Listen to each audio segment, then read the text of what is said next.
Okay, hai and Assalamualaikum warahmatullahi wabarakatuh kepada semua penonton. Hari ini nama diberi Wan Sofia Farhana binti Wan Muhammad Syamsha, and Sofia merupakan moderator untuk podcast kali ini. So seperti apa yang korang tahu, ini adalah kali pertama PRD buat podcast. For those who doesn't know, PRD stands for Pembimbing Akademik. So seperti apa yang korang boleh tengok based on tajuk, based on poster, korang boleh tahu yang tajuk podcast untuk kali ni adalah Sekolah Asrama versus Sekolah Harian. So, kat sini Sofia bawakan 2 orang panel untuk podcast kali ni. So, kepada para panel, sila perkenalkan diri masing-masing. Okay, Assalamualaikum warahmatullahi wabarakatuh. Dan salam sejahtera. Nama saya Najidat bin Ahmad Bawas dan saya PRD dan saya adalah ahli daripada Biro Pembangunan Insan. Nama saya pula Syahmi Iman bin Abdul Hadi. Saya dilantik sebagai PRD atau masa dulu. Saya di bawah Biro Perhubungan Luar. Saya wakil sekolah harian. Saya wakil sekolah asrama. Okay. So, based on topik hari ni kan, sekolah asrama versus sekolah harian. So Sofia yakin dan pasti semua orang yang tengok video ni mesti pernah bersekolah kan.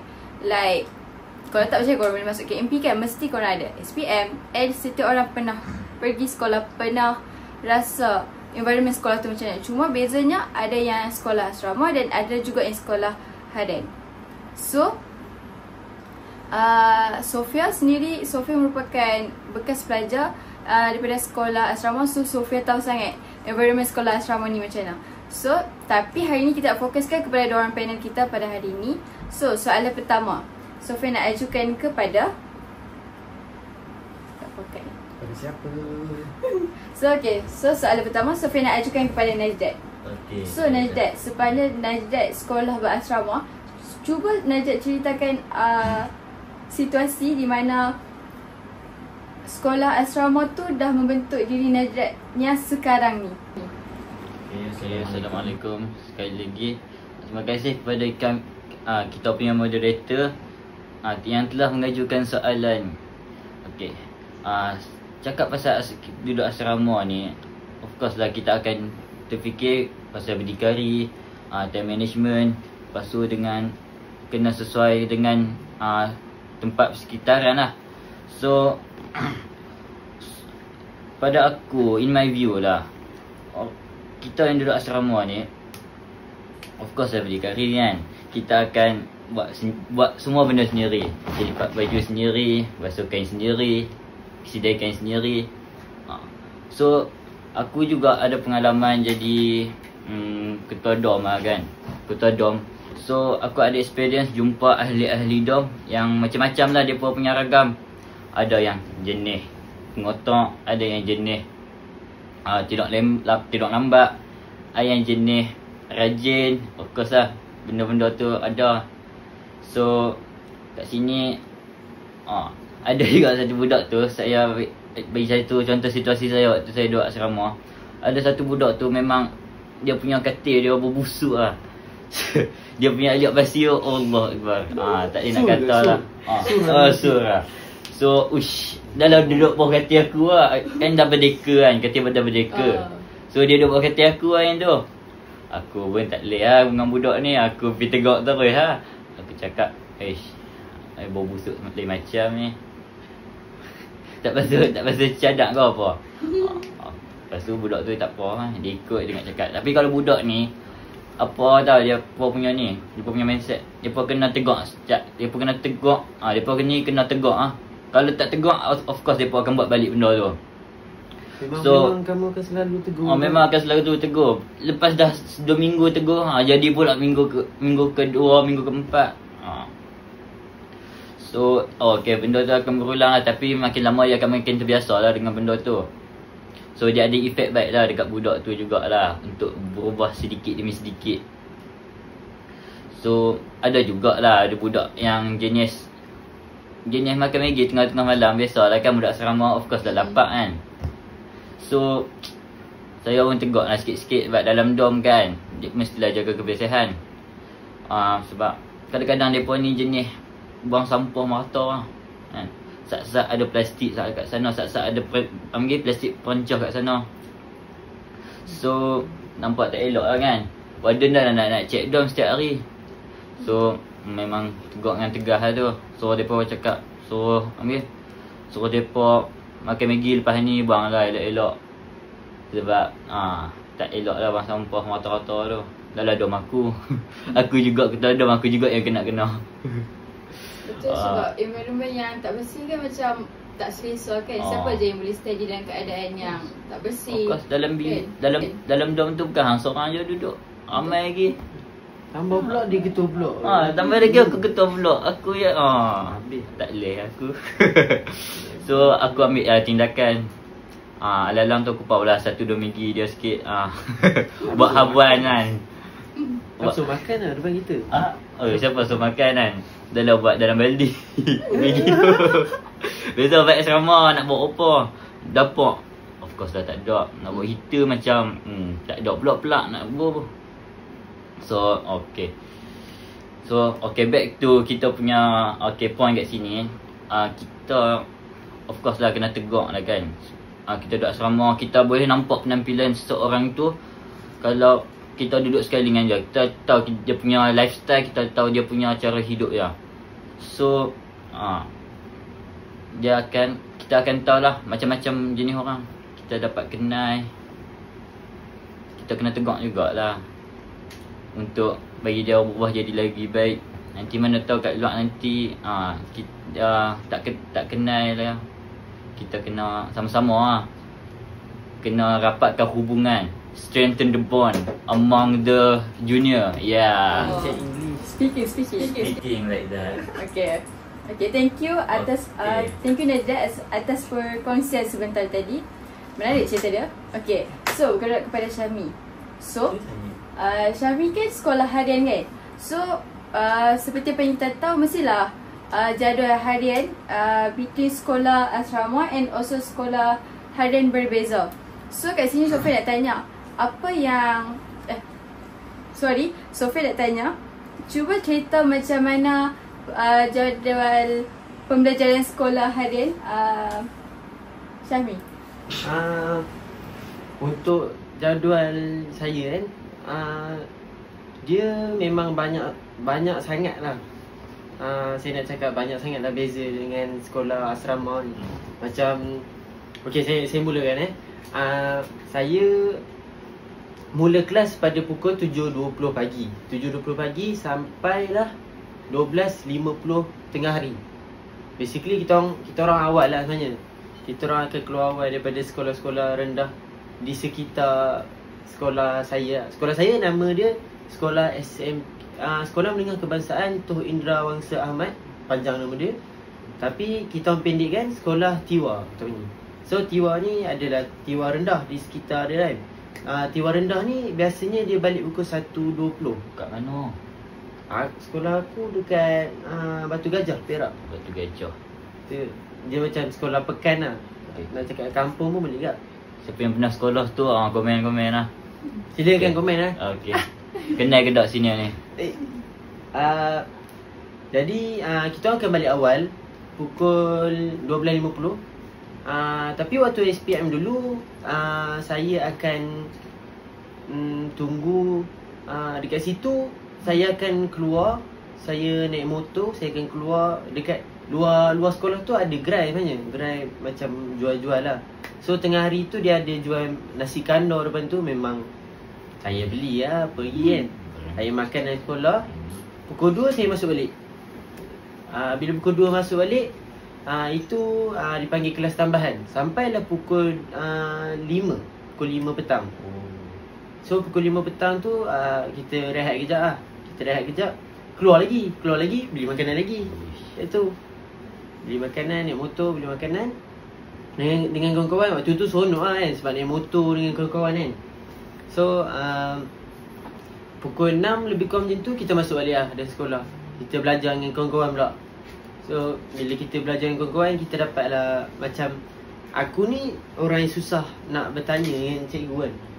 So kita macam malu lah dengan cikgu. So bila dengan kawan-kawan tu kurang lah malu. So kita akan tanya, ni kenapa jadi Y dia boleh jadi 2X pula, X dia boleh jadi 2X pula, ni kenapa M dia macam ni, kecerunan dia macam ni, macam tu lah.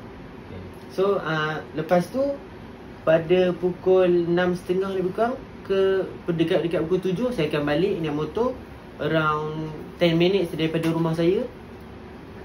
Sampai akan mandi semualah, buat semua family bonding ni, buat family time sampailah pukul 10. Basically biasanya pukul 10 lah saya punya jadual waktu untuk start belajar. Untuk saya akan pegang buku pukul 10. Sampailah saya energi saya habis. Saya akan rebah. Tidur kat situ. Tu sajalah saya punya jadual waktu. Okay, thank you Syami atas perkongsian sebentar tadi. So, since sekarang ni dulu Syami jenis duduk sekolah yang harian. So, environment dia dengan kat sini mesti lebih berbeza kan. Sebab sekarang kita dah duduk dekat KMP, which is asrama kan. So, macam mana Syami sesuaikan diri dengan environment kat sini? Macam ada tak macam kata shock ke, apa yang berbeza ke, macam susah nak bangun awal ke, apa-apa ke? Macam tu kan. Culture shock setakat ni tak ada lagi lah. Sebab saya tengok kawan-kawan saya, budak sekolah asrama pun sama je macam aku sebenarnya kan. Sebab selama ni perspektif saya, budak sekolah asrama mesti macam diorang akan bangun awal kan. Pukul 6 dia akan bangun, dia akan ready lah untuk study ke apa ke kan. Macam saya bangun juga pukul 6, dia solat subuh lah. Solat subuh, lepas tu saya akan tidur balik lah sampai pukul 7. So macam tu lah. Saya setakat ni culture shock tak ada. Tapi perubahan dari segi pembelajaran lah. Jadual waktu pembelajaran saya berubah. Sekarang ni saya tak, pukul 10 tu tak ada lah. Cuma kalau ikut kawan-kawan pukul 9 dah start lah. Dekat sini macam awal lah kan. So saya akan ikut lah. Okay, saya ada soalan untuk Najat. Najat kan orang background yang datang daripada sekolah asrama. So based on pengalaman or dengar, sebab kan Najat masuk sini mesti berkawan dengan ramai orang, which is ada yang pernah sekolah harian, ada yang pernah sekolah asrama. So Syami. Lepas tu bagi Najat, apa yang Najat rasa Najat dapat experience benda tu, tapi orang yang sekolah harian tak dapat experience. Apa yang macam budak sekolah asrama boleh experience, tapi budak sekolah harian tak dapat experience. First kita kena tahu kan, budak sekolah asrama ni budak yang akan udahan late lah. So mereka takkan tahu lah kawan mereka ni macam mana, tidur macam mana kan, lifestyle dia macam mana kan. Kalau duduk kat asrama ni, kita dapat tahu macam mana cara hidup dia, macam mana dia susun baju, macam mana dia susun kasut, macam mana dia basuh stokin dia. Okay, lepas tu so kat asrama ni memang so kalau duduk asrama ni, as in my view lah, banyaklah kenangan kawan-kawan. As I know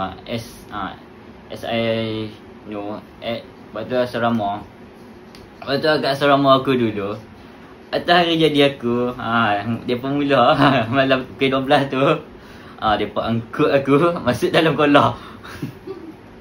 Dok pun ambil air sabun, main baling-baling lah biasa kan. Of course, tapi rasanya budak sekolah harian tu mungkin jarang nak dapat experience macam tu. Mungkin korang buat juga kat luar, tapi tak tahulah kan. Lepas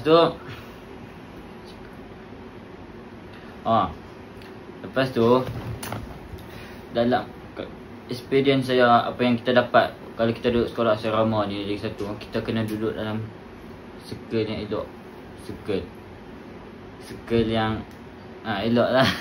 Dia ada dua circle lah kan. Kalau kita tahu, satu yang baik-baik, satu yang nakal-nakal. So kita dapat tahu lah, okay ni duduk solat setiap hari, duduk solat subuh. Okay, ni jarang pergi masjid. Okay, tapi kita kena pandai pilih lah kan. of course kita akan ambil yang baik kan. Tapi yang kerana jahat pun janganlah kita tinggalkan, sama-sama lah kita tegur. Betul. Sebab tanpa kerana jahat ni vibe dia tak ada, vibe keseronokan dia hilang terus kat situ. Bukan jahat, saya tak cakap jahat, dia pun ni hyperaktif. Dia pun ni konak sikit lah. Ya, aku ada soalan. Ya. Kalau contoh dia pun hyperaktif, macam mana dia pun dekat dom tu, macam mana dia pun hyperaktif? Oh, dia pun hyperaktif. Biasanya dia pun buat aktiviti apa yang melambangkan hyperaktif? Melambangkan hyperaktif tu ada cara dia pun melawat tu sendiri, yang sedikit ganas lah, main kejar-kejar ke. Memang kasar dia pun ni. Dia pun melawak. Boleh lah main kasar lah juga. Macam mana nak bagi contoh? Saya nak bagi contoh pun saya tak tahu lah. Nak sebut depan ni macam tak belik pula. Bahaya lah. Sedikit bahaya je. Faham? Okay. So kat sini experience yang budak harian yang takkan pernah dapat adalah tidur sekali lah. Tidur dekat asrama tu. So of course lah kan, tidur kat asrama ni kita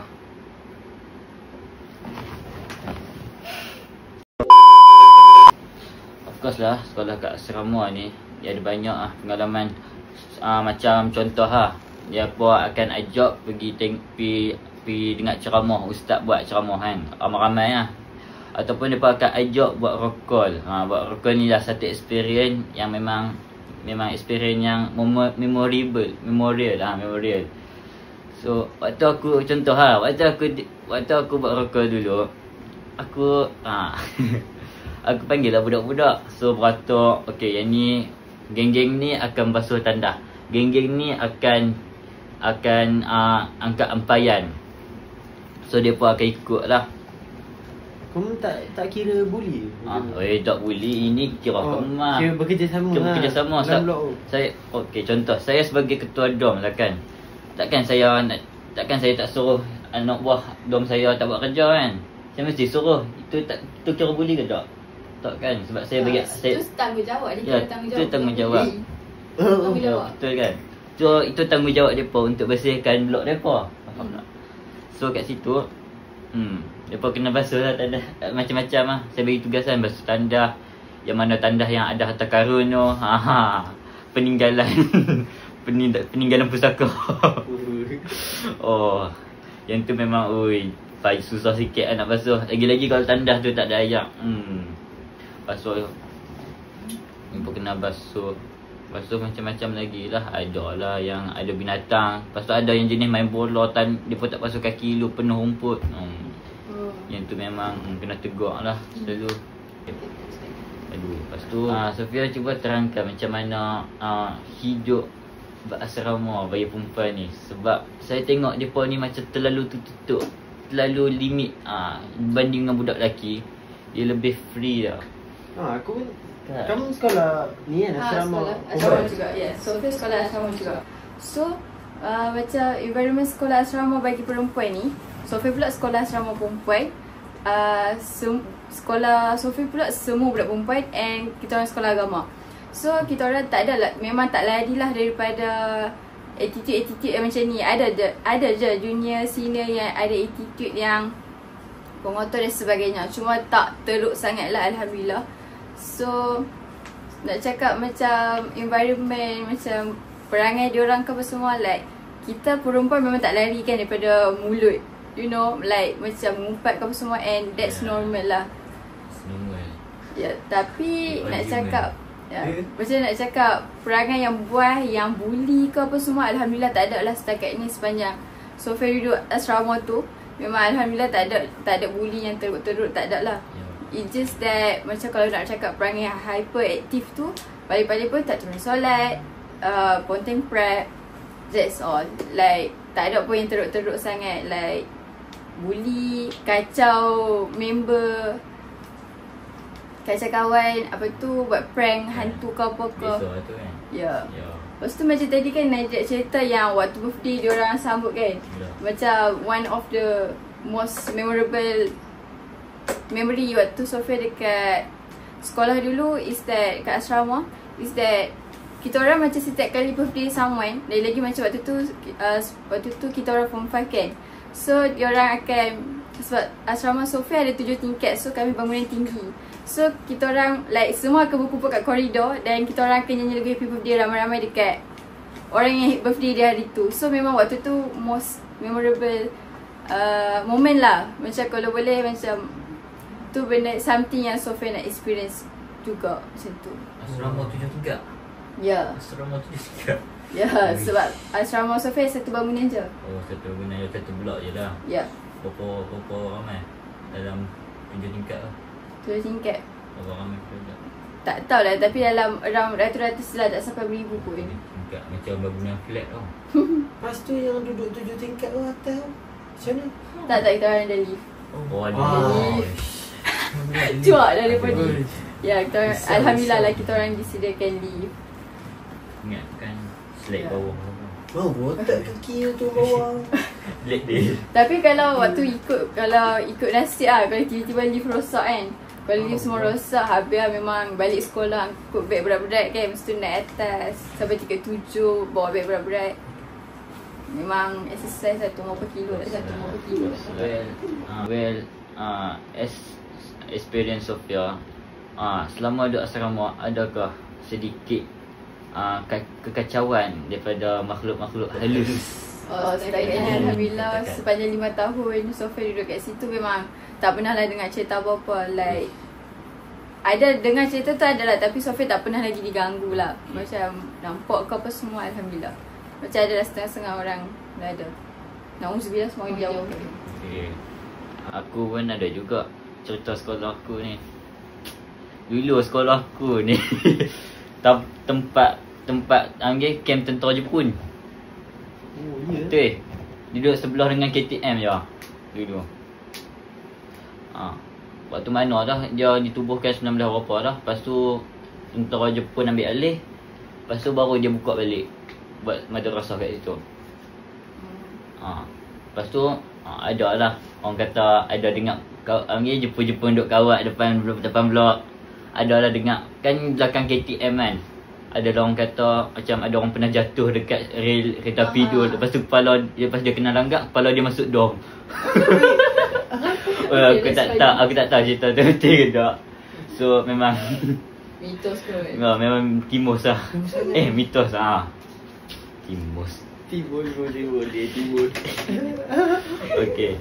Lepas tu ada macam-macam lagi lah cerita. So memang takkan lari lah. Sebab tempat asal mereka ni memang hutan lah. Asal dia memang hutan. So kalau buat pembangunan ni macam dah ambil tempat mereka lah. Tapi baca-baca doa tu moga kita dilindungi ya daripada dia punya kacauan.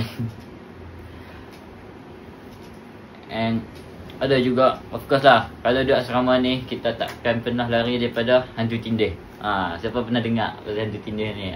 Yang duduk sekolah asrama semua mesti pernah dengar kan. Hantu Dia tindih. macam kisah pasal hantu tindih ni. Kalau pernah cuba komen. Mana tahu kot ada juga yang pernah experience kan. Kau main aku nak baca tak? Aku tak pernah. Takut pula nak cakap. Sorry. Okey, tak apa. Hantu tindih ni adalah juga kawan saya dulu adalah pernah balik camp silat kan. Lepas tu dia kan camp silat tu kat Gua Kelam kat Perlis Perlis ni kan. So dia masuk lah kan malam tu kami adalah masuk Gua Kelam tu, tak ada lampu, tak ada apa. Kira orang masuk tu memang tak nampak apa, macam dalam kubur betul. Simulasi dalam kubur betul tu. Cuma tak ada soalan lah. Uish. Oi, jaga soalan. Jangan marah bukan je lah. Okey, lepas tu tak apa. Lepas tu dia keluar tu, okey biasa dia. Tapi ada setengah orang yang kat belakang tu depa dengar ada tangisan bayi dah, orang-orang mati lah kat situ kan. Tak tahulah.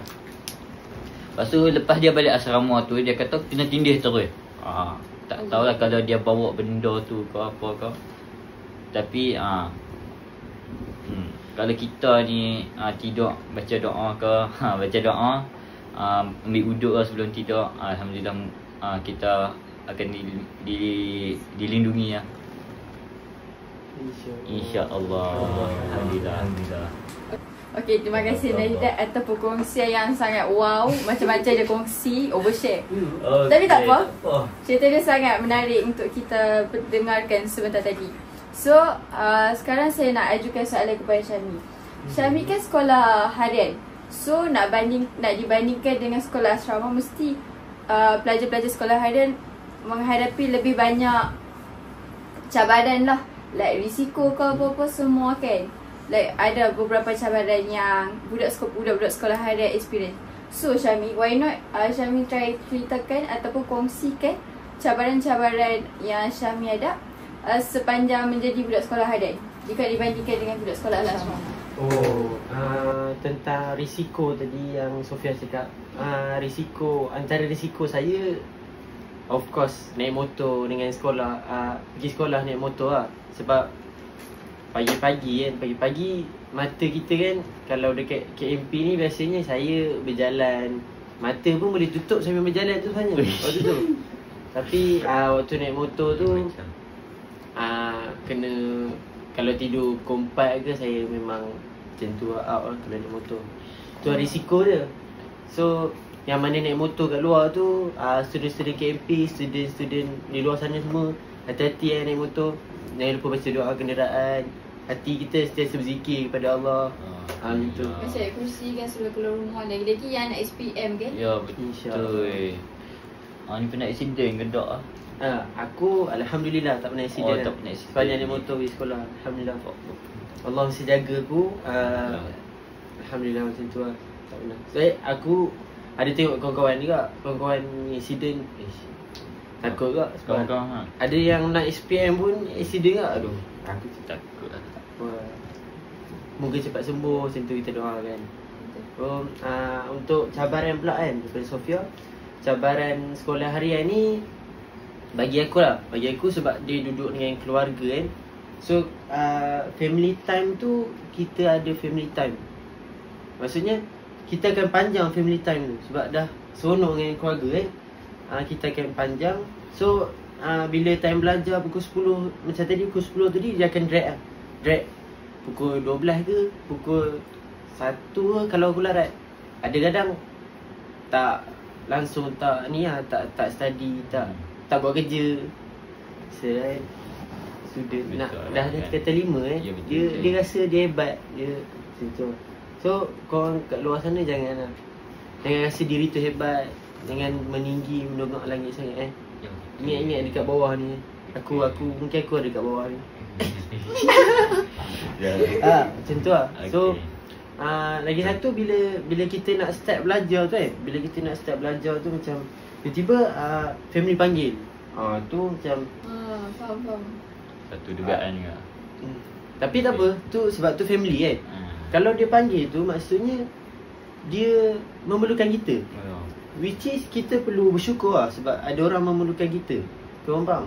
Faham. Macam yes, ada orang masih memerlukan aku masih ada orang untuk menolong. Macam tu. So terutama lagi ibu saya lah kan. Saya panggil ibu kat rumah. Macam tu lah. Tapi tak apalah sebab dia mak kita kan. Of course saya lelaki lagi dah perlukan mak. Kalau macam perempuan, nanti bila dah kahwin dengan suami pula kena taat. Kalau saya sampai kahwin pun perlukan mak untuk taat. Alhamdulillah mak saya masih memerlukan saya. Tak ada dia panggil anak-anak yang lain, hanya saya. Tak ada. Ada juga bagi. Lepas tu mana tak kuat berkat kita tolong mak. Berkat kita sahut panggilan mak tu, apa yang kita study lepas tu automatik semua masuk macam air yang mengalir kan. Ya betul. Sebab kita tak tahu berkat kita tolong mak, keberkatan tu kena ada kan. Sebab kalau kita nak belajar, kalau nak ilmu tu masuk, kena ada keberkatan. Ni saya suka. Ni saya suka Sofia. Saya suka dia. Thank you. So okay, so sekarang ni soalan ni Sofia nak ajukan kepada Syami dan juga Najdat. So based on apa yang berita yang kita baru dengar baru-baru ni kan, yang berkaitan dengan sekolah, which is banyak sangat crime yang berlaku dekat sekolah. So sekarang ni Sofia nak tanya apa pendapat Syami dan juga Najdat mengenai perkara ni. So siapa nak jawab dulu? Silakan. Aku dulu. Silakan. Okay, Syami jawab dulu. berkaitan kriminal apa? Crime dekat sekolah ni kan. Pada pandangan saya macam mana cakap apa? Perlu masa untuk berfikir dulu Tak apa boleh. Okey, apa kata bagi Apa saya? dia cakap? Okey, saya dulu ya. Okey, pada pandangan saya. Okey, kita dengar lah kan pasal berita yang macam-macam lah. Macam Zara tu pasal kes bunuh kan dekat sekolah ni. Bagi pandangan saya ini salah satu ibu bapa ada salah satu peranan, salah satu pengaruh, salah satu disebabkan mereka jadi gitu, mereka jadi macam tu. Sebab apa? Sebab ibu bapa ni kan madrasah pertama mereka, sekolah pertama mereka. So of course lah, kalau depa diajarkan macam tu kat sekolah, mesti depa akan berperangai macam tu. Kecuali kalau depa terpengaruh dengan kawan lain. Tapi of course lah, mak pak depa akan mengawasi kan, mendidik balik ke arah yang betul. So kita tengok balik kes-kes yang ni, mungkin ada terpengaruh daripada video-video. Of course lah, sekarang kan banyak macam-macam kat Netflix pun banyak dah yang tak sensor sekarang. Sekarang saya pun risau juga dengan budak-budak zaman sekarang ni. Video pun makin lama makin mengarut. Adik saya makin lama tak tahulah. Betul lah, sebab budak-budak zaman sekarang diorang tak dikontrol dengan baik dengan benda-benda ni. Sebab diorang diberi penggunaan gadget, diorang diberi penggunaan gadget secara bebas. Like macam ada setengah parents yang tak control pun anak dia main phone, macam tak control history, macam tak tengok anak dia tengok apa di YouTube, tengok apa di TV. So that is concerning lah buat masa sekarang. Sebab misalkanlah, sebab bagi Sofia, one day diorang ni yang akan, macam mana budak-budak ni yang akan memimpin negara kita pada masa depan. Macam ada hadis tu, Saidina Ali pernah berkata, jika kamu ingin melihat masa depan sesebuah negara, maka lihatlah remaja pada masa kini. So cuba imagine dengan environment kita yang sekarang ni, dengan keadaan kita remaja yang berperwatakan macam ni, cuba imagine apa yang akan berlaku pada masa depan. Cuba imagine apa yang akan berlaku pada nasib generasi-generasi yang seterusnya. Cuba imagine kita sekarang pernah teruk, what will happen to the other generation. So that's why banyak langkah yang perlu diambil, lebih-lebih lagi oleh pihak sekolah, pihak ibu bapa terutamanya, or even kawan-kawan pun. Kita kena main peranan penting untuk mengatasi benda ni, supaya benda ni tak menjadi lebih teruk pada masa depan nanti. Ya. Rasanya untuk budak-budak sekolah sepatutnya kita kena jaga apa yang kita tengok kan. Sebab apa yang kita tengok, kita akan dapat ke hati kita. So kalau kita tengok benda-benda tak elok, titik hitam akan ada kat, Allah akan titikkan Adakan titik hitam. Titik hitam kan kat hati kita. Allah akan adakan titik hitam. So kalau dah setiap hari kita tengok benda-benda tak elok kan, jadi rosaklah hati kita. Kita kecil-kecil dah macam rosak hati kita. Macam ni kita nak nanti besar macam ni, kita akan jadi orang macam mana bila besar nanti. Kalau kecil-kecil hati kita pun dah macam tak elok lah, tak bersih, tak suci gitu lah. The worst part is orang-orang macam ni lah, bila kita fikir balik kan, orang-orang macam ni lah yang akan jadi parents one day. Cuba imagine apa yang jadi kat apa nasib anak-anak diorang nanti. Ya betul. Betul. Jadi oleh itu ibu bapa perlulah ibu bapa, pihak sekolah dan ibu bapa perlulah berusaha untuk menangani isu-isu macam ni dan menambah baikkan mereka punya akhlak daripada segi kerohanian, jati diri mereka. So janganlah jadi pemalas ke. So usahalah dengan baik, sebab pepatah Arab pernah mengatakan ijtihad wala taksal wala taku ghafilan fanadamatu uqbah liman yatakassal. Berusahalah, sungguhnya penyesalan adalah balasan bagi mereka yang malas. Okay. Saya rasa kan kerajaan patut hadirkan balik zaman-zaman boleh rotan student ni. Ya betul, kita kena pemilikan. Dia macam tak tak dikawal sangat tau. Sebab dekat rumah pun diorang, Betul. bukan saya nak cakap, tapi macam tu lah kat rumah. Diorang banyak main handphone kan. Betul. Macam tu. So diorang tak banyak diajar dengan perkara-perkara yang buatkan kita boleh ambil iktibar macam tu dalam diri kita. Betul, budak-budak pun kat asrama saya, kalau depa ni tak kalau depa ni tak diajarkan, faham, tak diajarkan.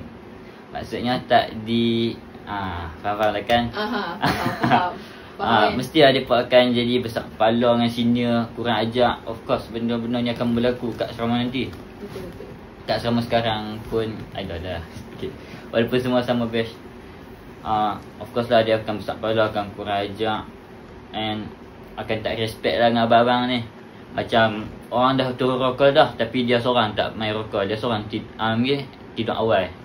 Tidur awal ataupun dia saja-saja duduk lepak kat atas tu. Dia malas nak turun. Dia malas nak turun. So nampak kat situ kita dah nampak dah dia punya disiplin kat mana. Tak respect dah abang-abang kat situ. So kita kena kembalikan pula dah. Kita kenal lah, ajar budak-budak ni dengan cara yang betul lah. Maksudnya ajar dengan, ada cara lah nak ajar dia. Taklah macam hukuman yang terlalu melampau lah kan. Macam suruh depa, kalau ada buat salah apa-apa, suruh depa jalan itik ke kan. Kat waktu siapa yang duduk asrama kan, so depa jalan itik ke, ataupun pumping ke, ataupun basuh kain. Basuh kain sini. Yang tu macam Sofia ada cerita, ada pernah macam teringat lah, macam disebabkan Sofia sekolah semua perempuan, so tak boleh lah nak denda lebih-lebih kan. So apa yang cikgu-cikgu sekolah Sofia buat, kita orang pernah kena denda. Yang mana yang sekolah yang Sofia dulu dirantau, kita orang kena lari panjat bangunan. Lari macam contoh macam datang lambat, tak pakai tag, macam tak bawa buku. Kita orang kena beratur ramai-ramai, lepas tu kita orang kena berlari pusing satu sekolah. Dengan tudung labur, dengan perempuan semua lari pusing satu sekolah. Lepas tu kalau lambat kena lari lagi sekali. So for those who know. So yang tu lah one of the cara cikgu-cikgu sekolah Sofia denda dulu. panjat bangunan. Tak. Spiderman. Bukan.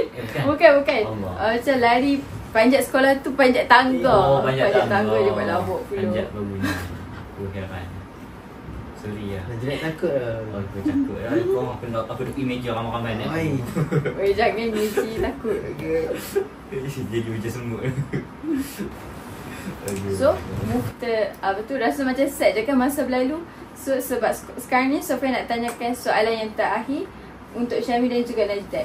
So, jika diberi peluang untuk dipilih nak masuk waktu nak sambung form 1 tu, pilih masuk sekolah harian ataupun sekolah asrama.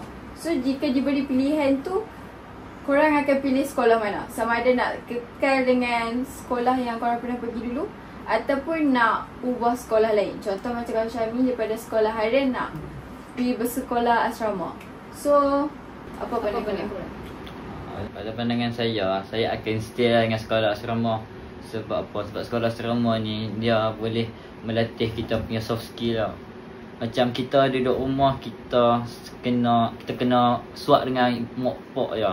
Kena ambil, kalau kita duduk rumah duduk saja, duduk ambil mak pak duduk angkat kain, duduk basuh baju. Kita buat apa?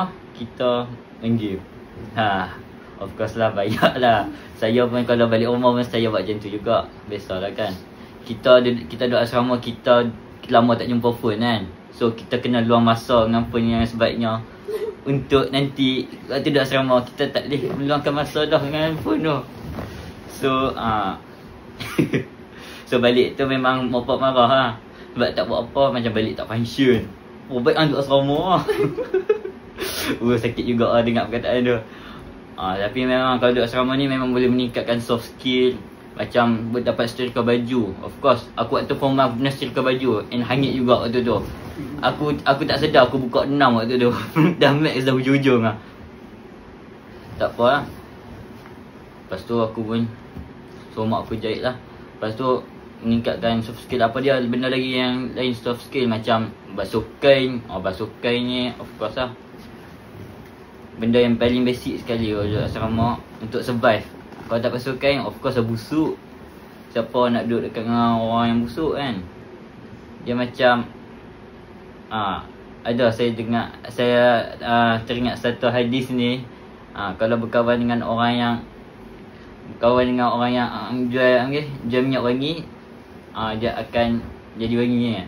Lepas tu kalau dia akan berkawan dengan orang yang tukang besi, dia akan bau besi. So kat situ adalah saya nak bagi tahu kat dalam hadis tu ada pengajaran dia kawan dengan orang yang baik-baik lah juga. Kalau kita duduk asrama ni, of course lah macam-macam orang kita akan jumpa. Ada yang kurni baik, ada yang kurni jahat. So sama-sama. So kita kena buat pilihan yang elok lah. Ada yang kurni yang jahat, ada yang kurni yang hyperaktif. Saya tarik balik kata-kata saya, ada kurni yang hyperaktif. So kita kenalah buatlah pilihan yang tepat untuk pilih kita punya kawan, untuk kita untuk bimbing kita ke arah yang lebih baik. Untuk saya pula, saya akan definitely saya akan pilih apa yang saya lalui, pengalaman saya, which is sekolah harian. Sebab saya suka hidup saya macam tu. Sebab macam mana saya dapat family time. So dengan dalam masa yang sama, saya juga dapat time dengan kawan-kawan saya. Macam tu lah. Time study pun saya study juga. Macam tu. Time makan, saya makan juga. Cuma lebih teratur lah sekolah asrama ni. Saya dia ada drag sana, drag sini. Saya akan kelewatan sana, kelewatan sini. Macam tu lah. So saya suka kehidupan saya sekarang. Alhamdulillah, Allah bagi kehidupan yang sempurna. So itu. So terima kasih atas perkongsian daripada Najat dan juga Syahmi sebentar tadi. So dari sini kita boleh tahu like diorang betul-betul menerima takdir diorang, which is seorang duduk sekolah harian, seorang lagi sekolah asrama. So dari situ kita boleh nampak like everything happens for a reason. Wallahu khairum makirin. Allah is the best of the planners. So kita boleh nampak yang diorang tu betul-betul dah menerima takdir diorang. So di sini apa yang Sofia nak simpulkan, so di sini apa yang Sofia nak simpulkan, sekolah harian dan juga sekolah asrama dua-dua ada manis, ada pahitnya juga. So korang yang tengah duduk kat asrama sekarang, janganlah macam kenapa aku duduk sekolah asrama, kenapa aku tak sekolah harian. Korang yang sekolah harian pun janganlah macam kenapa aku duduk sekolah harian, kenapa tak duduk sekolah asrama. Because everything happens for a reason. So thanks for you guys yang betul-betul tengok podcast ni dari awal sampai habis. So kita orang nak ucapkan terima kasih dan minta maaf andai ada tersalah cakap, andai ada tersalah cakap, tersalah bahasa. So nak minta maaf. And thanks juga kepada orang yang bagi kerjasama dalam menjayakan podcast ni. So ada kata-kata kami juga meminta maaf jika ada tersalah sebut ataupun mengeluarkan ayat-ayat yang sedikit sensitif. Kami mohon maaf. Maafkan kami. Ya, mungkin ada sedikit pendapat yang penonton yang tak dapat terima, tapi of course ni pendapat kami. Pendapat penonton mungkin yang lain. Betul. Saya sokong dia. Ya. Jadi terima kasih semua yang menonton. Semua yang bagi kerjasama juga. Yes. Moderator kita juga. Terima kasih. Soalan-soalan yang baik. Saya suka dengan soalan dia. Ya. Dan yang lain juga. Terima kasih. Tidak paling saya suka. Ya, okey. Saya pun suka dia. Alhamdulillah. Okay, that's all for today. So thank you guys kepada semua yang bekerjasama. Dan nantikan podcast yang seterusnya. Okay, bye. Bye.